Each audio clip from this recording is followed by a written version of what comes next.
a gunman shot and killed a soldier at a war memorial in Ottawa, before police engaged in a gun battle inside the Parliament building. Police confirmed a gunman was shot dead, but Canada's capital remained on alert through much of the day. PM Stephen Harper said the country would not be intimidated by violence. The shooting came hours after Canada raised its terror threat level. On Monday, another soldier was killed in a hit-and-run attack by a Muslim convert. The country earlier this month announced plans to join the US-led campaign of airstrikes against Islamic State, militants in Iraq. There is no confirmation any of this week's attacks are linked to IS or the new military campaign. But Mr Harper, speaking late on Wednesday, said the attack would strengthen Canada's resolve and the fight against extremism alongside its allies. They will have no safe haven, he said.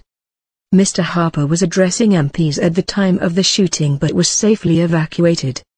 Citing unnamed Canadian officials, US and Canadian news agencies identified the dead gunman as Michael Harper. On Wednesday morning, 2 soldiers guarding the memorial came under fire from a man carrying a rifle. One soldier, Corporal Nathan Cirillo, died of his injuries. 3 other people were treated in hospital and released by evening. Minutes later, dozens of shots were fired inside the Parliament building, Canadian MP Mark Gunn told the BBC. Canadian parliamentary waiter Alan Merezia described seeing a dark car stop outside Parliament's centre block and a driver with a long gun get out and run inside the entrance of the building, pursued by a parliamentary officer. He said, "I was astonished more than frightened. You don't have time to be afraid." MP John Mackay described the moment the gunman attacked Parliament. "There was a pop, pop, pop sound, so the guards ushered us to the back of the building." How the gunman was able to walk down the Hall of Honour inside Parliament with a rifle will become an area of investigation. The gunman was shot dead in a heavy exchange of fire with police. It has not been confirmed that he was the one who shot the soldier at the memorial. In his evening address, Mr Harper gave no details about the gunman's background, identity or motive, but said, "In the days to come we will learn more about the terrorist and any accomplices he may have had." Multiple members of Parliament credited Sergeant-at-Arms Kevin Vickers, 58, with shooting the assailant dead.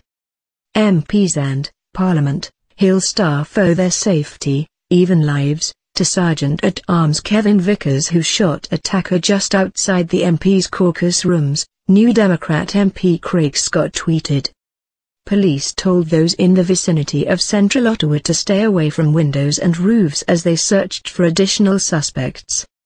The nearby University of Ottawa was placed on lockdown, as well as all local police buildings and the U.S. Embassy.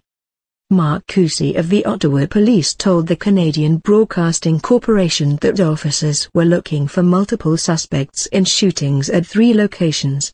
But police later would not confirm if there was more than one gunman.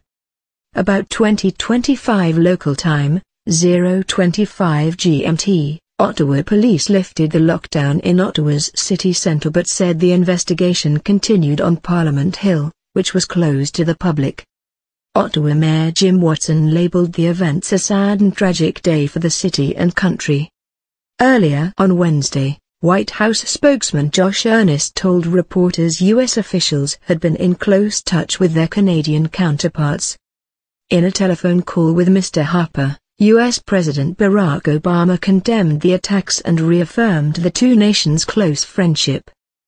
The elevated terror threat level came in response to an increase in online general chatter from radical groups including Islamic State and Al-Qaeda, officials said.